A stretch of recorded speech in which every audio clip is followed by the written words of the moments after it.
To contemplate the mother recognition, one contemplates oneself sitting in the midst of a host of countless beings and imagining them one by one as having been one's own mother.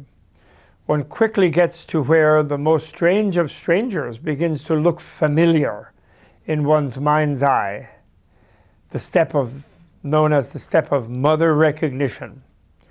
One strives to remember the kindness of one's mother of this life, or if one cannot retrieve infantile memories of being cuddled, lullabied, nursed at the breast, etc., one imagines such phenomena and soon becomes highly sentimental, then spreads that feeling toward all the by now familiar faces of the host of beings, all the mother living beings, as the Tibetans like to say, all the old mother living beings, they like to say.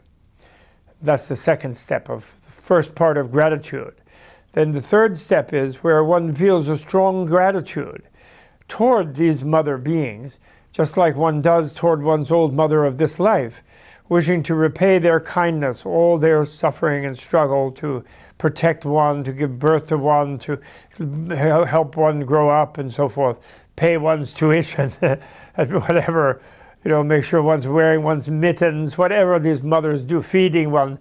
One feels a very strong sense of gratitude and then again diffuses that sense of gratitude toward all beings, all of whom one is recognizing as one's loving mother.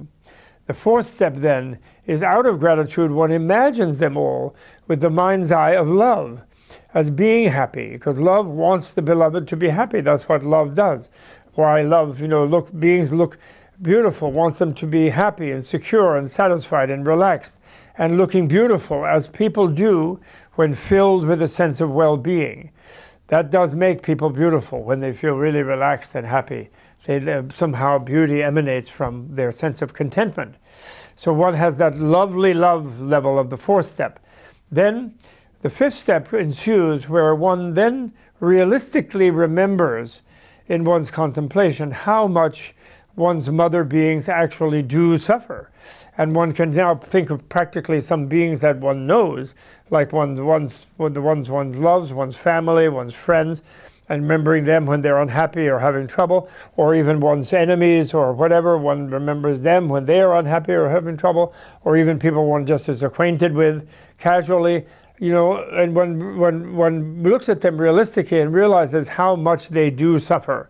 And then that develops one's compassion, where having felt connected to them like one's mother, having felt loving toward them, wanting them to be happy, then realistically visualizing them in their different life stresses and realizing how unhappy they are, one feels a very strong sense of compassion.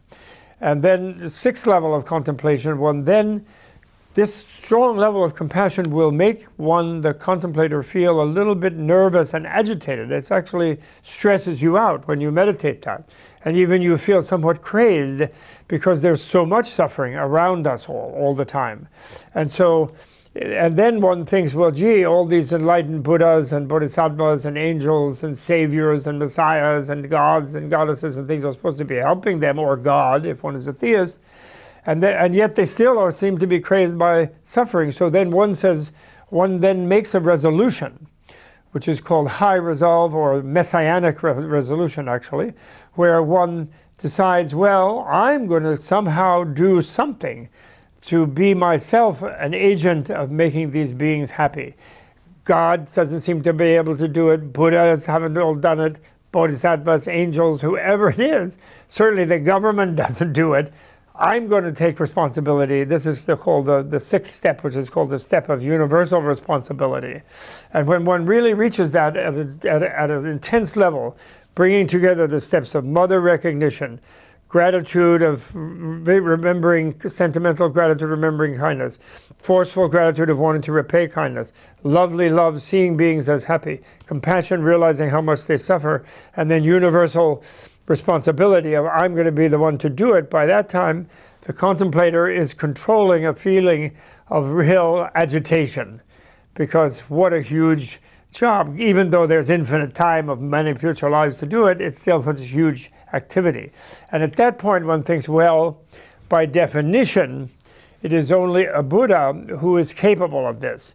So I must become a Buddha. So then all that agitated energy is then internalized, you could say, in that I am going to become a Buddha in order to be able to help all these beings, and therefore I'm going to take the Bodhisattva vow that all my lives from now on in this life and however many lives I may live, I'm going to do everything I can to become this kind of perfectly wise and compassionate being as a Buddha. And to be able to accomplish this goal, to be able to save all beings from suffering. And at that point, one feels it quite natural to take the Messianic vow of the Bodhisattva, to become a Buddha for the sake of all the mother beings. Although we must recognize here that there are two things you need, there are actually said to be three things you need to take that vow, and one is not supposed to take it when one doesn't have those three. The first is one has to feel it, a kind of common sense feeling that one has had an infinite past of lifetimes, and one is facing an infinite future, which is kind of a little bit scary, actually, contrary to what materialists think about people who believe in future life. Facing future life is a frightening thing, which is why when people believe in it in a religious sense, they believe somebody's going to make sure they're fine in that life, like Jesus or Buddha or Amitabha or Buddha or something is going to make sure they go well, because otherwise, if no one was helping them and they just would helplessly fall into a future life, like through a dreamlike state, they wouldn't know where they were going, and it's frightening. So the first is to where, however, that becomes one's common sense view, so that if the idea that I'm going to help all beings is because I'm entangled with them all forever, it becomes more logical. If you say I'm going to help all beings and you still are thinking that I'm only living until I die, that's ridiculous, because of course you're never going to be able to do that. So that's the first thing. Then the second thing is that you want to become such a being that is going to be able to help all beings, and that there is such a thing as such a being, you begin to have a little bit credibility given towards that. And third is you have to meet someone who themselves already either is a Buddha or has that vow, or somehow through either directly or indirectly you have to be inspired by actually entering the field of a being that already has achieved a certain level of this understanding. They say you have to have those three things in order to be able to take that Messianic vow of the Bodhisattva to become a Buddha for the sake of all the mother beings. And they say that a being who doesn't have those three things, what they do when they meditate on this compassion sort of thing is they make a promise to themselves that they're going to try to develop the ability to take the vow, but they don't actually take it. Because it's considered, once you take it, to then repudiate it later and say, oh, forget it, I'm not going to help all those beings. That's really bad luck.